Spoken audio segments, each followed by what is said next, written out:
Are you looking to expand your aesthetic practice and attract high-quality new patients? Discover the power of digital marketing in growing your practice with a personalized strategy session. Join Ryan Davies, Equa's Marketing Director, for an exclusive 90-minute meeting. Ryan and his team will invest hours prior to your session, crafting a customized marketing plan tailored specifically for your practice. This invaluable opportunity comes at no cost to you, with no commitments attached. Schedule your meeting with Ryan today and take the first step towards transforming your practice with the potential of digital marketing. You are listening to another episode of the Business of Aesthetic podcast series, brought to you by our gold sponsors, MRP and Equa Marketing. We also want to thank our silver sponsors, Pronox and Lengea Law. If you would like to network and share your experience with our podcast guests and other aesthetic industry professionals, join our Facebook or LinkedIn communities by searching for Business of Aesthetics. Today, I'm thrilled to introduce our passionate host, Dana Zeitler. With over 3 decades of expertise in the dynamic world of aesthetics as the founder and CEO of Deluxe Medspa, Dana brings unparalleled insight and experience to our podcast. Over to you, Dana. Welcome to another captivating installment of the Business of Aesthetics podcast. My name is Dana Zeitler. I'm a physician assistant and med spa owner in Naples, Florida. And before we immerse ourselves into the riches of today's episode, I want to take a moment to express our gratitude to our incredible listeners. Your willingness to embrace and share this podcast allows our community to grow and serve others. Your unwavering dedication is the cornerstone of our success, and we can't thank you enough.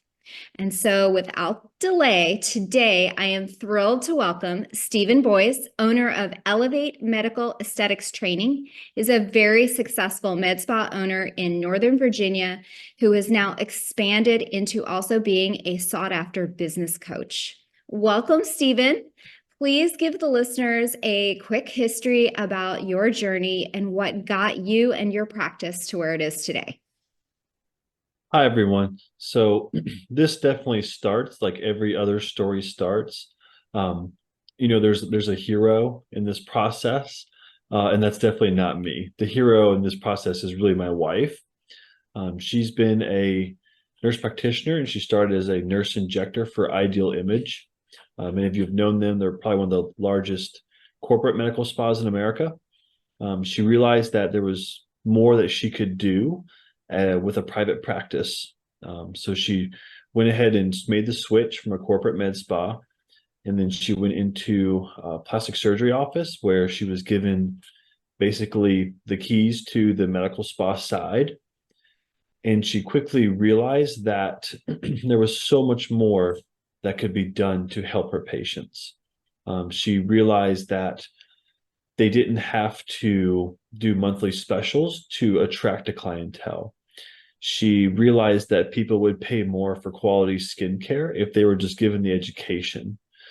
She realized that having a slam talk schedule was not necessarily better than spending more time educating and doing consultations and ultimately getting a better result for the patient. So that led to her looking at me one day and saying, I want to own my own practice. And when was this? 2018, 2019? 2018 is when we kind of decided that this was the journey we wanted to embark.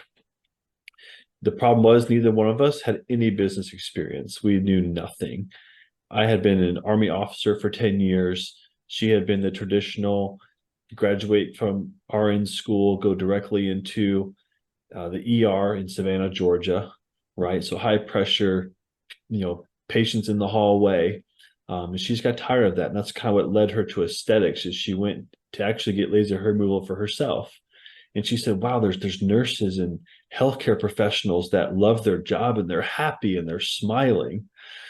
And so that's kind of what led us to creating this space, not only for ourselves, but we also wanted to provide a place to hire nurses and nurse practitioners who wanted to elevate their care, step out of the traditional role, get more intimate with their patients, and ultimately help people's confidence grow.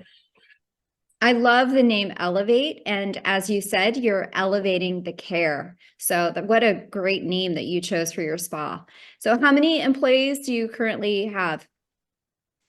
Right now, we currently have my wife, who is the owner, and she's also one of the injectors. We have another nurse practitioner that we brought on about a year and a half ago. And then we have a front desk manager slash practice coordinator. And so we actually pride ourselves on being extremely lean. It gives us more room to pay people what they deserve, but also it forces us to be creative. We don't have a large, laborious staff where we can have a whole lot of help to get things done. This forces us to really, the four of us, to sit in a room and find ways to create revenue that don't increase our expenses. No, I love it. And, learning how to market yourselves without spending thousands and thousands and thousands of dollars. And I love this story that you told about your wife. And you've come so far in such a short amount of time and really educated yourself on how to do it, which, is not easy in today's space. So what was the vision that she, inspired her to just start the practice, and what are you guys looking to achieve as you grow? I think, like most owners out there, we felt like we wanted to have control of our time and our resources. There was also a component of, we felt like we could do it a little better than the employer we were working for. So that started out small. And as we've grown, that vision has grown. When I say grown, it really is bearing the weight of what it really means to be a small business owner, what it means to represent a patient population, to take care of people. We really wanted people to look younger, feel better, and be more confident.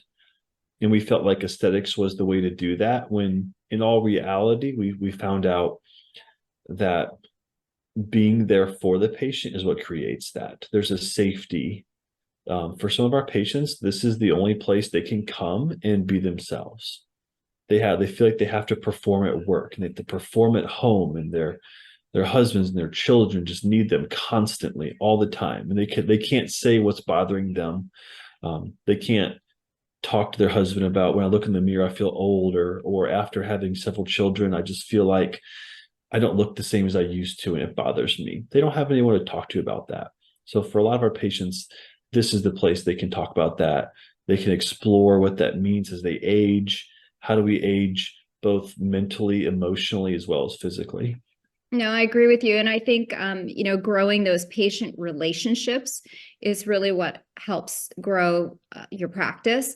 I know that is true in my case. I've got patients that have been with me for 10 years, and it sounds like your wife has quite a following that has, have stayed with her and helped her grow that practice, because she makes them feel comfortable and confident, and they trust her. So, that know, trust factor really is important, I think, in the patient relationship.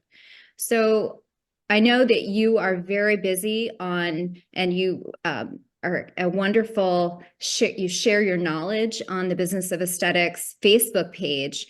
And so part of the reason I wanted to speak with you, because I feel like you offer such sage advice on, how to hire employees, how to run the business, how to grow the business that is successful and sustainable. So tell me a little bit about, what sets your medical spa apart from the other medical spas in your area, and what challenges you've faced, and kind of how you have navigated overcoming them. I think most of us are starting to realize, if we haven't realized already, that the medical spa / aesthetic arena is getting extremely saturated. We see all the time in Facebook groups where someone can't get hired, so they go out and they start their own practice.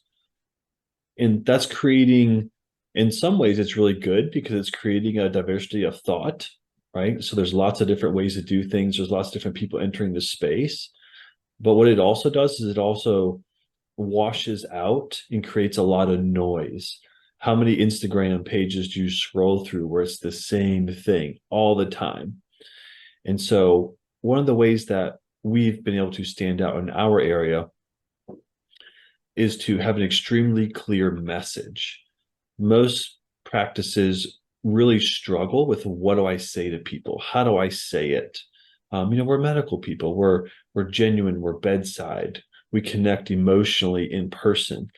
And then you want me to go on a website and write something or to do a social media post. And that's challenging for a lot of people.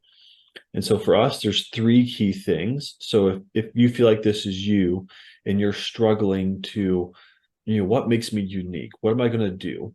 Right? Pick three things that you do really well and make those things as clear as possible. So for example, we want people to reduce fine lines and wrinkles, highlight and enhance their best facial features, and create bright, clear skin. Right? That message is all over everything we do. In 2018, we found Building a Story brand by Donald Miller. If you guys Love don't know that who book. Donald, yes, if you It's one guys of my don't know who favorites. Donald Miller is, you have to go check him out. All right. It'll change your business if you do the work. If you take the time to implement this and practice this, it will 100% set you ahead of your peers. Because he always says that the best practices or the best people, the best products don't always win. It's the products that are the clearest. So when you're thinking about social media, you're thinking about what sets you apart, you're thinking about your website, you being the best injector or having the best laser devices does not set you apart.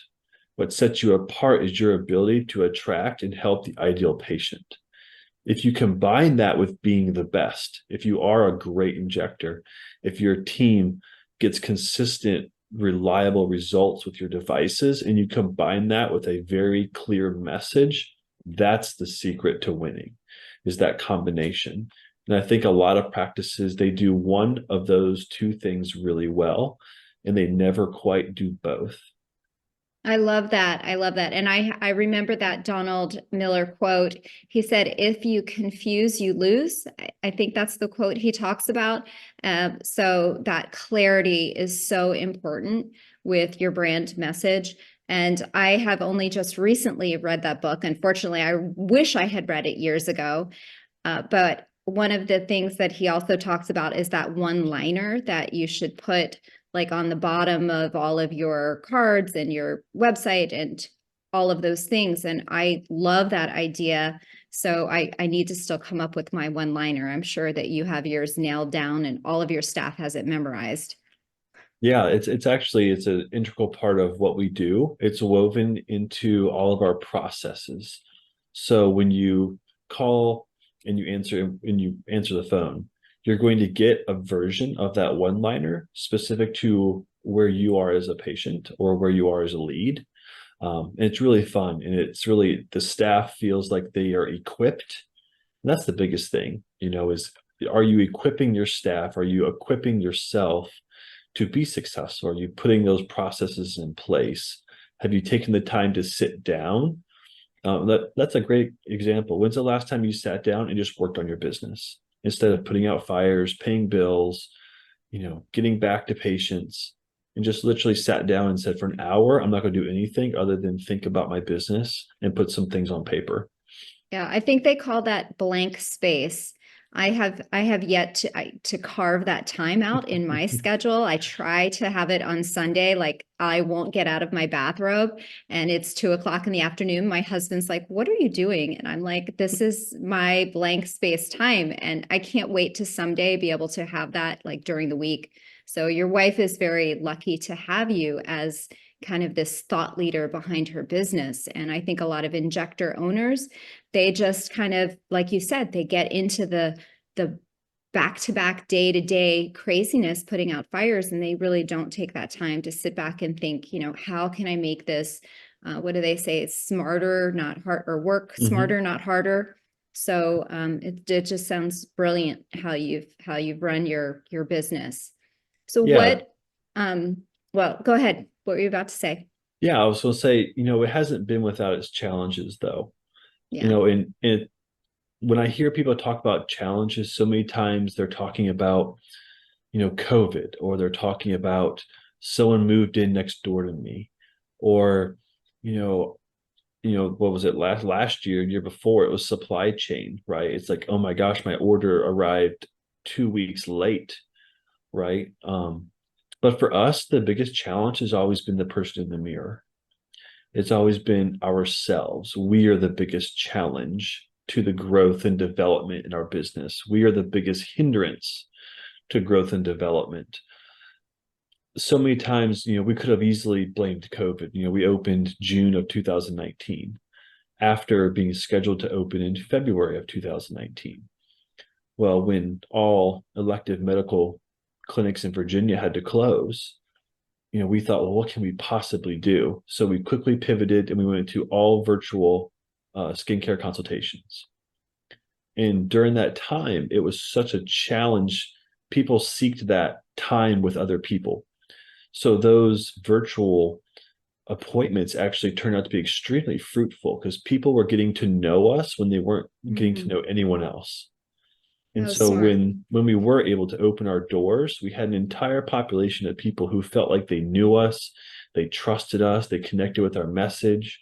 We were shipping out skincare through the mail system, right? So it's kind of bizarre. You think we turned into an e-commerce company 2 months after opening our practice. But so But that smart, because a lot of people sat around and did nothing, and you were able to pivot and say, hey, let's turn this into an amazing opportunity. So again, wonderful business sense to be able to do that. I think that I was taking some time off during that time. So I did work on my website. I immediately realized, oh my gosh, I need to sell products on my website, but it was a little kind of too little too late. I didn't get the products on there until after the fact. And I think I sold maybe a couple $100 worth of sunblock. So again, she's blessed to have a smart business person behind her to help her run the business and come up with these ideas. Because I do think, bouncing ideas off somebody else really helps you. And like you said, looking in the mirror, how can we do it better? How can we do it more efficiently, is really smart. So are there anything besides COVID? What are some other challenges that you have overcome? big ones are, who do you hire? Who do you trust with? You feel, for most people, they feel like they're in a position where I know I need to hire someone, but I don't really I don't think I have the money to hire someone. Or I can't hire anyone good. I just don't have the funds, or, you know, I'm not a trainer. I don't know how to teach someone how to answer the phones. Like, I struggle to answer the phones, right? Like, that's something that my wife had to overcome. She had to teach herself, how do I answer the phone? So guess who answered the phone for the first 2 years? We did, right? And so if you're a provider out there and you feel like you have to have someone at the front desk answering phones, if you're not fully booked, hop on there and answer phones. My biggest recommendation for most practices is feed yourself before feeding others, right? Like, we've all ridden an airplane. They say, put your mask on before putting a mask on others. For those of you that have worked, in ERs and you've had to wear PPE, right? Like, you have to gown and mask up before you can go in and help these people, because you're not going to help anyone if you get sick. And so really taking that approach to your practice is so pivotal and so important. It's such a draw to, I need to hire someone to take over this. Or there's the misconception that if I hire someone, I'll do more business. If I hire an esthetician, we'll see more people, we'll attract more clients. If I hire another injector, or maybe I hire someone to just do devices. And 9 times out of 10, that is not the case, right? Just because you bought the latest and greatest RF microneedling device does not mean that you're instantly going to have more patients because you throw the word Morpheus or Scarlet on your website. That was a challenge for us because we wanted to bring people in. We wanted to share this vision of what we had created with people, but we had to be disciplined, and we had to continue to grind and work ourselves, and not fall for the trap of thinking that other people are going to solve our problem. Yeah. And I think you see other spas that have these things and you want to keep up and you think you need it. But, it's really that relation again, back to the relationship with the patient. And like you said, trying to grow a healthy, small ecosystem, get that under control, and then growing it bigger over time. But having those processes in place. And I know for my spa, I'm a team of 8, about to be 9 right now. And it wasn't until I got to be over 6 to where I was like, okay, I really need some help with management now because I just can't be in all places at one time. And I'm grooming one of my front desk to be my practice manager, which she was already doing a lot of those roles. But, as you grow, having those clear processes in place is essential.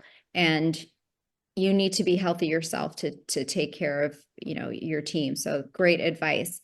So as far as, do you have any other advice for aspiring clinics, for anything else that, people that want to open or people that have kind of, hit a wall? Any other tips that you have? Yeah. So when someone hits a wall, I call those the sticky spots in aesthetics. We all naturally, it's kind of different for every practice. Some people, it's, getting the startup cost to open. That's a sticky spot for them. They just, oh, how in the world am I going to get enough money to open this thing? For other people, it's how do I get past 50,000 a month? Right. I've gotten 50,000 a month. I'm still working part-time somewhere else. Or maybe I just recently went full-time in my business and I just can't seem to get past 50,000 a month. My biggest advice is take the time to educate yourself in the business side. Mm-hmm. So many aesthetic owners, I mean, y'all have what, 30 to 50 CMEs per year. If you actually totaled up the amount of learning you do on the medical side, you're probably doing hundreds of CMEs a year because that's your passion. That's where you feel your talent and your skill is best used, is either behind the device or behind the needle. When in all reality, as an owner, you have to make the transition to where your best talent is running this business, is creating opportunity for patients to meet you in your practice, but also creating the opportunity for other talented individuals to come and make a lasting impact in your practice. And so on one hand, where I say don't hire too soon, on the other hand, it's create the practice that grows at a pace that you have to hire other people.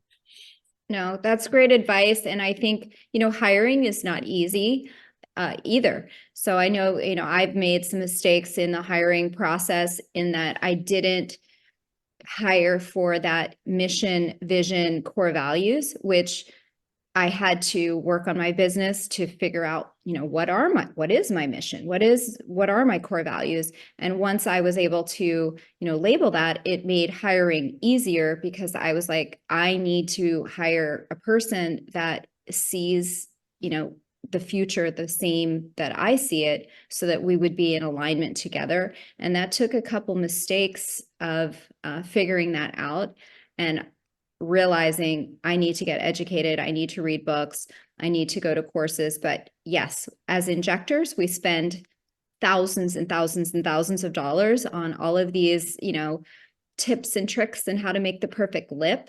And had we spent just $5,000 a year on really learning the ins and out of how to do a P&L or read a P&L, how to, figure out our percentages of how much should be payroll and our cost of goods and how much is left over and taxes. I know I could have gotten a head start much, much faster and been a smarter businesswoman. So that's really good advice. And you are now helping people do those things from the beginning instead of 4 or 5 years in after they've had some mistakes and maybe bought a device that they shouldn't have or couldn't afford. So, thank you for serving the community with your knowledge. Yeah, absolutely. We've been given a lot. And so we feel like the community as a whole, we need to collaborate together because we have an amazing opportunity to do so much good in this world. And we do it better together rather than, We actually host a local injector dinner every month. Low key, it's kind of a power play on my wife, right? It's like she's kind of asserting dominance in the area, but she does. She invites all the local practices within an hour of us, and they get together and they talk business, and they talk technique, and they talk products. And these are our direct competitors. I love So that. that's one of the things. Like, don't be afraid to reach out to the person who's 2 doors down from you or who's just down the street, and go to dinner. Yeah. You'd be amazed at how different all of our practices are, and how much overlap there actually isn't. So many people they have a totally different patient demographic than you, and you didn't even know because you've never spoken to them. And you lay in bed and you just worry about what special they're doing, or what price they're paying for their talks, or what buy group share they're doing. And in all reality, like, you're not competing for the same people. And that's a huge relief. And you can actually go to sleep knowing that you're charging the price that works best for your practice, and that you're serving the people that connect with you. And it's okay. And there's enough people to go around.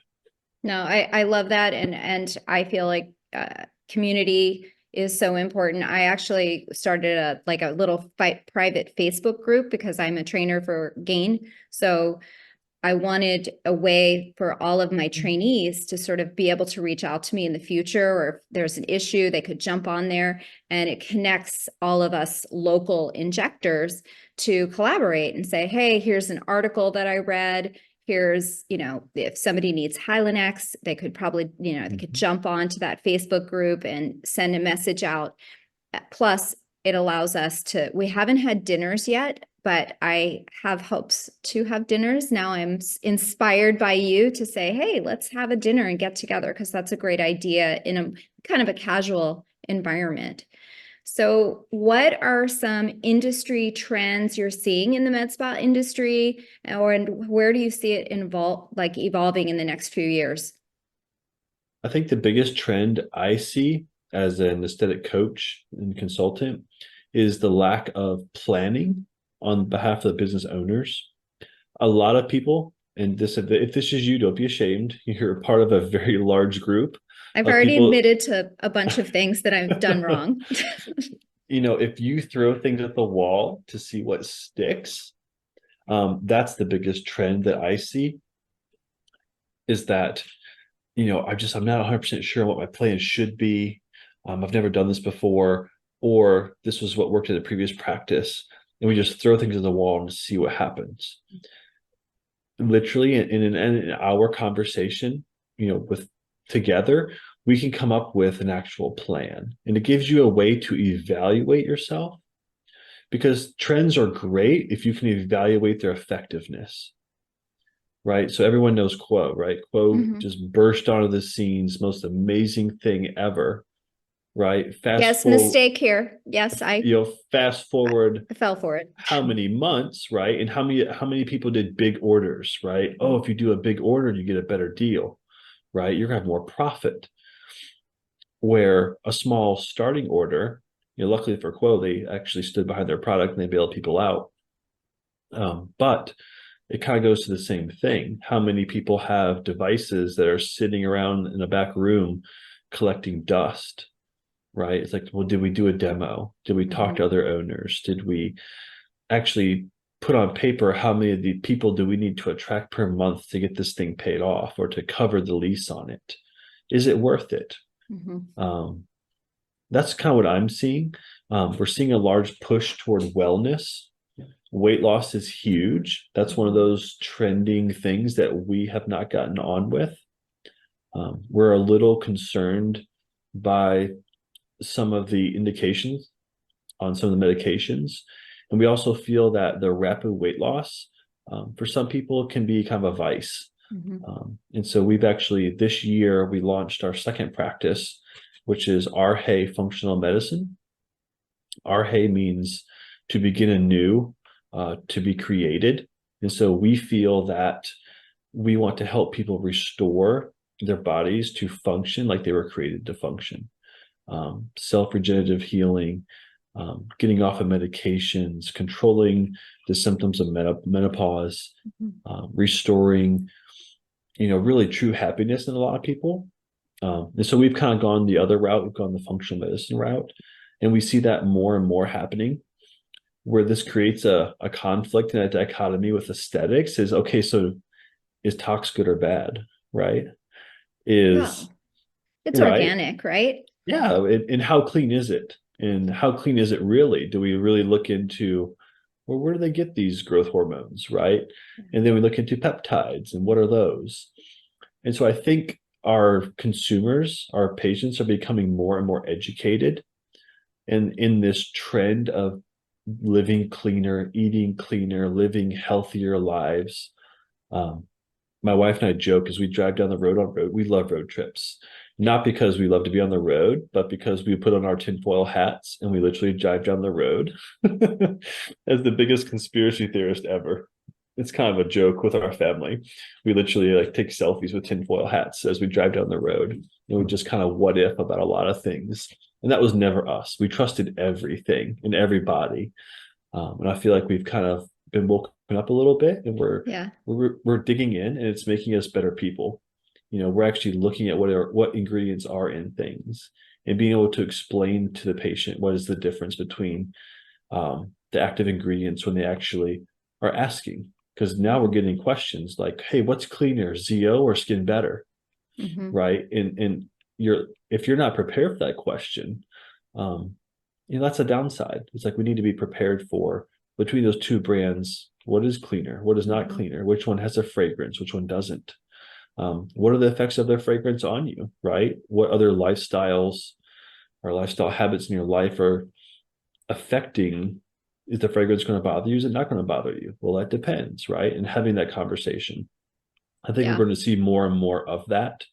And I think we're seeing that too with people wanting to control their weight, eat healthier, reduce, endocrine disruptors, all those kind of things. Yeah, I haven't in my spa jumped on the weight loss trend either yet for some of the same reasons that you haven't, because we're very small and I'm just kind of waiting on that. And also I did do Quo and ended up returning my Quo, thankfully. So anywho, back to the business. I wanted to ask you just a couple more questions before we run out of time.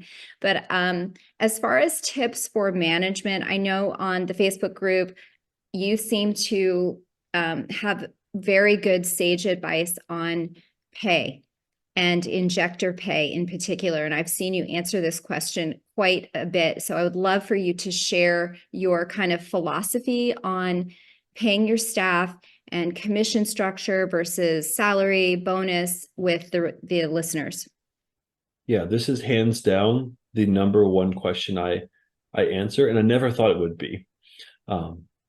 There's always two things you need to know when you're trying to come up with a compensation plan for an employee. The number one thing is, what do they need to have to survive, and what do they want to make? As a business owner, you have the amazing opportunity to get to know your employees. They're not just a number in a hospital system anymore, right? And so sometimes that can feel like you're getting too much into their personal business. Well, what do you mean you need to know what I need to survive? Well, it's like, yeah, I kind of need to know what your budget is. If you need $50,000 a year as a part-time employee to pay your bills, and I can't pay you 50, then I don't need to hire you. That's actually being cruel or mean to you. I'm literally setting you up for failure, right? Versus, what do I want to make, and being able to provide them a step-by-step plan. How many practices have had an injector who was great, who was there for a year and then left for $10,000 more a year, across the street? Mm-hmm. I won't name names. People who are listening will probably know. We've chatted. And so being able to give them, well, this is how you get to that next pay rung. And they can see it, it's mapped out for them. That's humongous for the employee. Mm-hmm. Giving yourself a starting base salary, not asking, well, what is the industry standard? That's the other thing I get. Well, what's the industry standard? There is no standard. The standard is, what can you pay, right? Because if you can't pay what you believe to be the industry standard, it doesn't matter. Mm-hmm. So I recommend that everyone jump into their books, get into your numbers, and find out what your gross profit is. And structure your compensation of no more than 30% of your gross profit. In our practice, that includes administrative staff. So administrative staff, everyone, every single person is covered under the 30%. Because if you're injectable heavy, you're paying 45 to 50% right up front. Right. So that would be your cost of goods. So you have your gross revenue, then you have your cost of goods taken out of that, and that gives you that top line number, and then you take 30% of that number. Is that correct? Correct. Yes. So essentially, that's 70% of your money, of the actual cash. That's the cash that actually hits your bank account. It's not the amount of money you make, it's what you actually can spend. 70% of what you can spend is already gone if you're an injectable heavy practice. If you're more device heavy, you have a lot more margin to work with, but you also have a lot more marketing costs, right? So device sales are very transactional.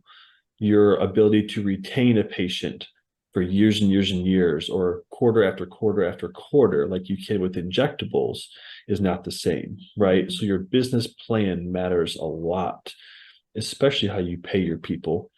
And I also recommend pay yourself. If you're not paying yourself, you haven't exercised that muscle in being able to plan for payroll. And then the first time you pay someone is for the very first time, and it's not you, and it's a new thing. And all of a sudden there's this thing called payroll taxes. And we didn't factor that into the 30%. Yep. And before you know it, you have less than 10% profit left over, and you can't do your build out. You can't buy the piece of equipment that you really want to. And you kind of get this, you're in a negative cash flow, and you have no money. You're working so hard.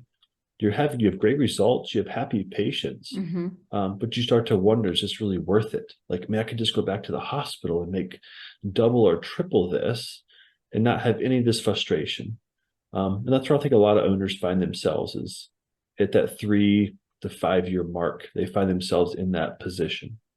Yeah, I definitely hit that wall, and I'm starting to come out of it. I think, talking to people like you and reading books and, getting a coach like yourself, somebody to help come up with this plan of, say, okay, I want $1 million in revenue or $2 million in revenue. How can you get there? And how much, I want to hire somebody. Well, how much can you afford to hire? So having an expert to learn from is invaluable. So I love that you shared that with the listeners, because I think that hopefully they will take away, that sage advice of, you really need to think about this. This is more than just, learning how to inject toxin. You need to figure out, what am I making after I'm paying for all of my injectables? What's left over? How much can I afford to hire a front desk, or hire a medical assistant, or hire another injector? So great advice. And thank you very much for sharing that. So I know we talked about one business book in particular, Donald Miller's Building a Story Brand. Are there any other books that you recommend? Because I love to read business books. So I'd love to hear any other recommendations for the listeners. Yeah, so there's Marshall Goldsmith has a good book. It's called What Got You Here Won't Get You There. I read that every single year, because for me, I have to mentally reset myself every year. My wife and I, we go away on a little getaway, and we sit down and we talk about, okay, how do we get here? And what are we going to change to get to that next point? It's life-changing. The other biggest tip I would give people is, there's a difference between leadership and management. Leadership casts vision and provide resources. Managers manage those resources and manage people. So if you are on the verge of expanding, growing, and you're trying to wonder, like, what does this new role look like for me? Really think about that, right? Can you clearly cast a vision? Do you have the plan in place? Do you have the resources to give your team to be successful? That's the biggest mind shift Okay. Mind shift change that I see is making that transition. Yeah. And No. then using an actual CRM and coming up with sales funnels, right? That's the next level. That's when you start to unlock your potential, is when you can take all this data, throw it into a CRM, have someone who that's their full-time job, is to just find the people who need the next sale, and then, making them the hero of the story, inviting them into, this amazing transformation process that you're going to help facilitate for them. That's where you start to scale and build and grow. I love it. I love it. And you're going to help so many business owners do that for their business. And I appreciate you, talking to us tonight, and I'll see you, we'll see you on Facebooks, but I do want everybody to know where to find you, how to get in touch with you, email you, tell us your website, so that if anybody wants to reach out to you to get a consultation, what does that look like? Yeah, definitely. So I do have a free consultation. It's 30 minutes. We can upgrade that to a strategy session. If you're like, hey, I know what kind of my issue is, or something I want to work on, I'd like to do that now. You can absolutely upgrade. So you can find me at elevateyourestheticpractice.com. That's my website. Okay. And then I'm also on Facebook, just as my name, Stephen Boice, StephenBoice. Super active in pretty much every aesthetic group out there. So if you do a search for my name, you'll probably find something, or search payroll, and you'll definitely probably find me. The other thing I want to invite people into is next month, mid-January, we're going to be doing a workshop. It's a goal planning workshop. So all these things that we talked about today, if you feel like it resonates with you and you need to sit down, take some time to create a plan, whether that's for just you or that's for a thriving big practice, or if you're struggling and this year has to be the year that you make it or break it, right? Let's take about 2 hours. Let's sit down. Let's create a plan as a group of collaborating practice owners. If you feel like that's something that you want to do, just reach out to me through Business of Aesthetics in the group. Feel free to create a post, right? This is all about engagement. We want engagement on these platforms. I'm sure Business of Aesthetics would love to have the extra engagement. So if that's something that you are looking for, just let me know and I'll tell you how to learn more. I love it. Well, thank you. Thank you very much for sharing and serving everybody that you serve both on the Facebook group, on the podcast. I appreciate you, coming on late at night and talking with me. So I want to thank you, Stephen, for joining us today and talking about your journey. I also want to take a moment to thank our listeners. We appreciate each and every one of you. We cannot do what we do without you. And if you like this podcast, kindly share it with your friends on social media. Also, please don't forget to write a review on iTunes or Google Play. Your reviews will help other doctors, practice owners find us. And until we meet again, wishing you all an amazing week ahead.